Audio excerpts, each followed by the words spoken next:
Welcome to Innovation Brief by IdeaScale, where we turn your work team into innovators.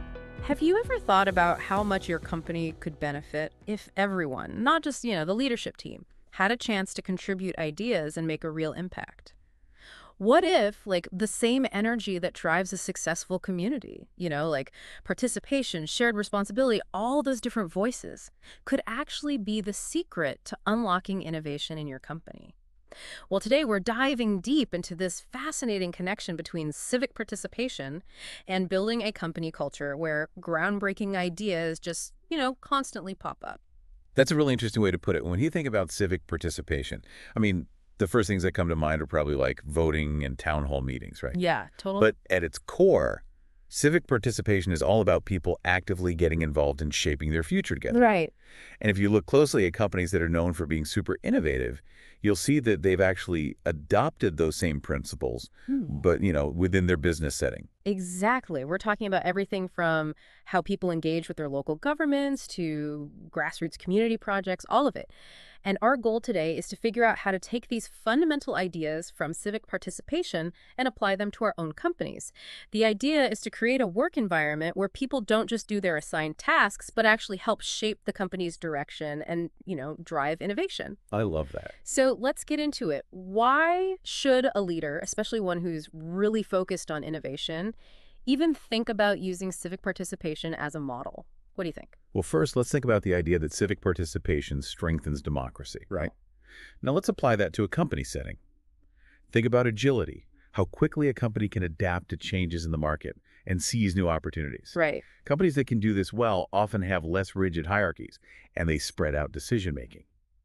When you involve more people in shaping strategy, not just the top executives, you get a much wider range of perspectives, a clearer picture of what's happening, and you can respond more effectively. So it's not just about orders coming from the top, but creating an environment where everyone can contribute to strategic thinking. Exactly. I like that. And another thing, civic participation promotes social cohesion, bringing people together. Right.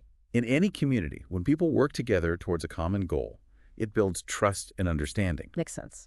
And in a company, when employees from different departments, maybe with different skills, work together on innovation projects, it breaks down those silos and creates a stronger sense of purpose. They're not just like cogs in a machine. Right. They're all contributing to the same goal. Exactly. They're co-creators. That's a powerful way to think about it. It seems like having that shared stake in the outcome would definitely lead to better teamwork. Definitely. Okay, so we've talked about strengthening democracy and promoting social cohesion. But how does the idea of empowering citizens, which is so important in civic life, translate to the employee experience?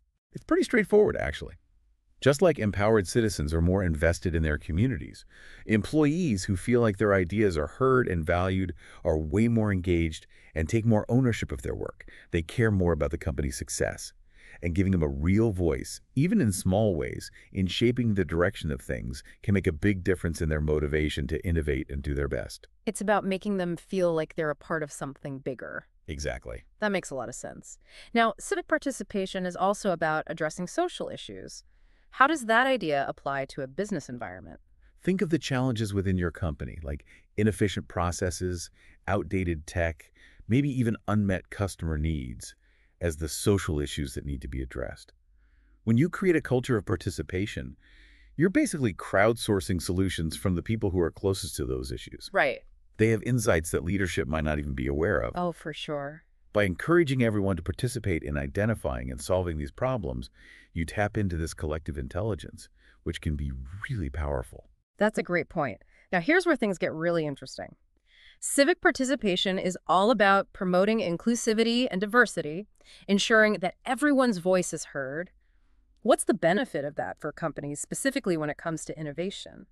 It's about looking at innovation from many different angles. When you actively seek out and value input from people with different backgrounds, experiences, and perspectives, you get a much richer set of ideas. You're less likely to get stuck in groupthink and more likely to come up with truly novel solutions that resonate with a diverse customer base. You're basically designing for a wider world. It's about widening the lens, right? Exactly. That's a great way to put it. Okay, so another important aspect of civic participation is that it builds trust in institutions. That seems especially relevant now, right? How does participation help build trust within a company? The key ingredients for trust are transparency and feeling heard.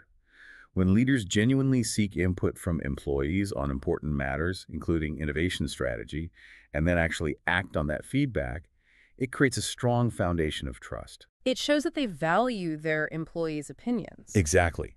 Employees start to feel like they're part of something bigger, something meaningful, and that their contributions actually matter. It's about that sense of belonging and shared purpose. Now, how can we connect this idea of fostering civic responsibility to the workplace?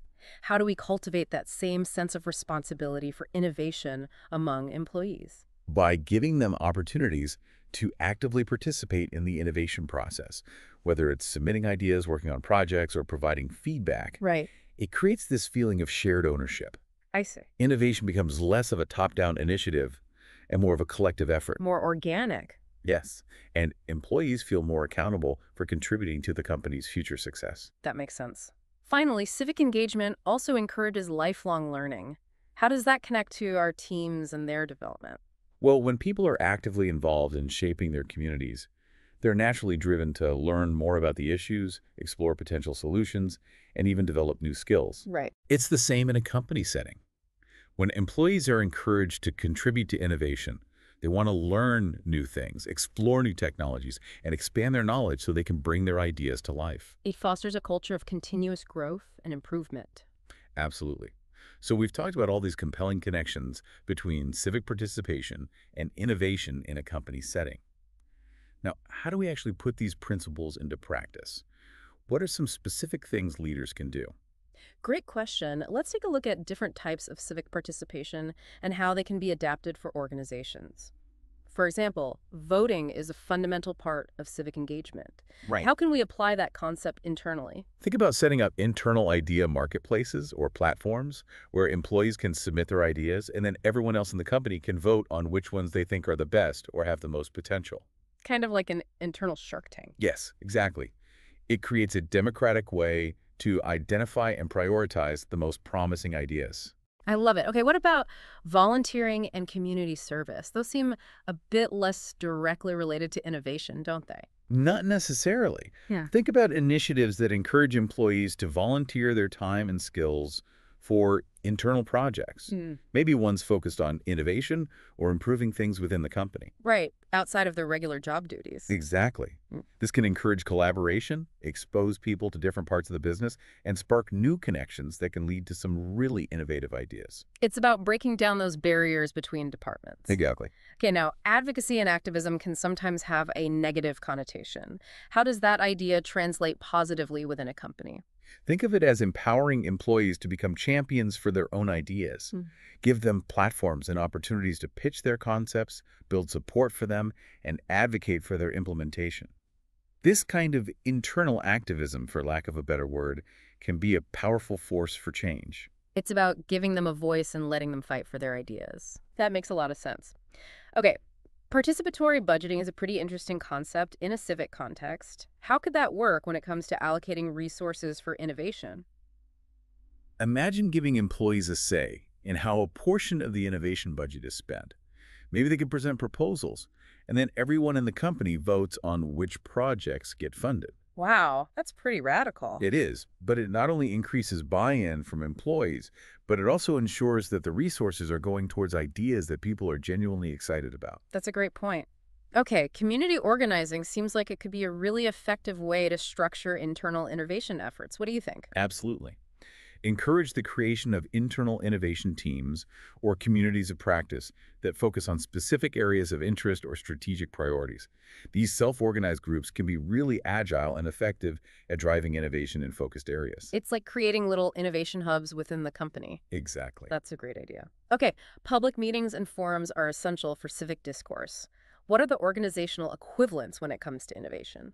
Think about holding town hall meetings, specifically focused on innovation, brainstorming sessions that are open to everyone in the company, or regular feedback forums where employees can directly talk to leaders about innovation strategy and share their ideas and concerns. It's about creating those spaces for open dialogue. Exactly. That makes sense. Okay, in today's digital world, online engagement is super important.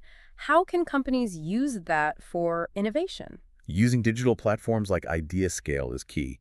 These platforms allow for widespread idea submission, discussion, collaboration, and feedback, breaking down geographical barriers and enabling everyone in the organization to participate, no matter where they are. It's about democratizing access to innovation. Precisely. I like it. Okay, I see the parallel between citizen science and how employees can contribute data and insights to drive innovation.